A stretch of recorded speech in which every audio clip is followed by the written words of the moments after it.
Next आ जाता है income elasticity of demand.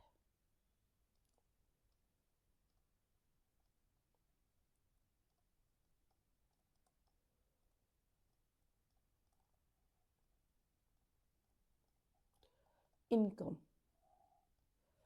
यहाँ पर जो डिमांड में चेंज आएगा वो किसकी वजह से आएगा, वो इनकम की वजह से आएगा। तो यहाँ पर जो डिमांड है किसी भी कमोडिटी की, वो किसका फंक्शन है, वो इनकम का फंक्शन है। That's why it is called income elasticity of demand. तो इनकम इलास्टिसिटी ऑफ डिमांड को हम वाई से डिनोट करते हैं, ई वाई।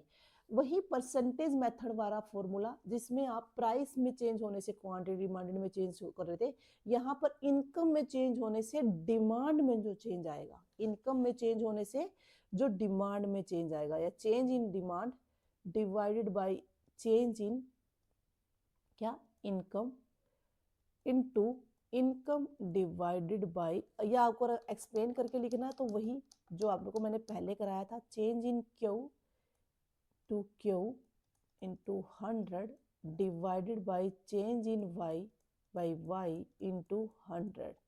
100 से 100 कैंसिल आउट, यानी change in Q divided by Q into Y divided by change in Y. Standard form में लिखेंगे तो हमारा change in Q by change in Y into Y by Q.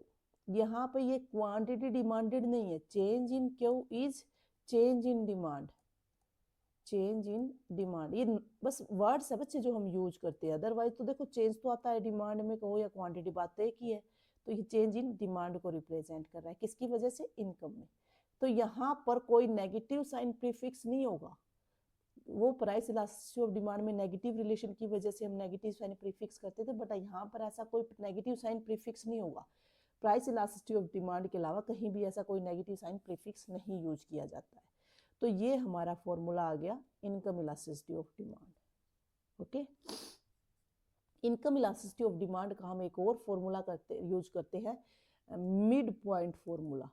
Mid point formula of income elasticity of demand.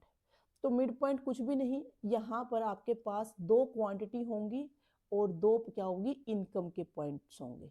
तो उन दोनों को आपने लेना है, ठीक है।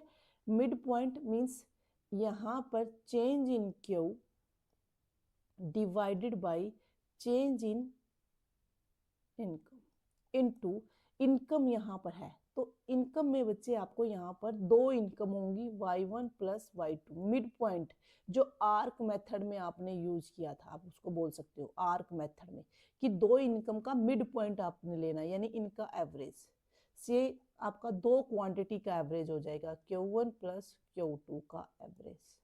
रेसिप्रोकल लोगे तो आपका ये कैंसिल आउट हो जाएगा, change in Q change in Y, यानी y1 plus y2 divided by 2 into 2 change Q1 plus Q2। ठीक है, ये आपके पास आ गया change in Q change in y into y1 plus y2 और Q1 plus Q2। This is your formula of income elasticity by using midpoint method. Okay, now the most important point of this, income elasticity हमें बताती है goods का nature. हमारी goods कैसी good है, वो normal good है, वो इंफीरियर गुड है, उसकी नेचर हमें किससे पता लगता है, इनकम इलास्टिसिटी ऑफ डिमांड से। अगर हमारी income elasticity of demand greater than 0 है, that is the case of normal good. ठीक है, और अगर ये हमारी हो जाती है less than, income elasticity of demand less than 0 means negative ना, less than 0 means negative, less than 0 तो हमारे नंबर नेगेटिव ही होते, तो नेगेटिव, तो नेगेटिव ऑलरेडी आपको पता है किसका केस होता है, इंफीरियर गुड का केस होता है बच्चे। ओके, तो और अगर इक्वल टू 0 आ जाए तो इसको बोलते हैं मीन्स क्वांटिटी। यहाँ पर क्या होता है, unresponsive to change in income. Means यहाँ पर क्या है, क्वांटिटी, जो क्वांटिटी में चेंज है ना, क्वांटिटी अनरिस्पॉन्सिव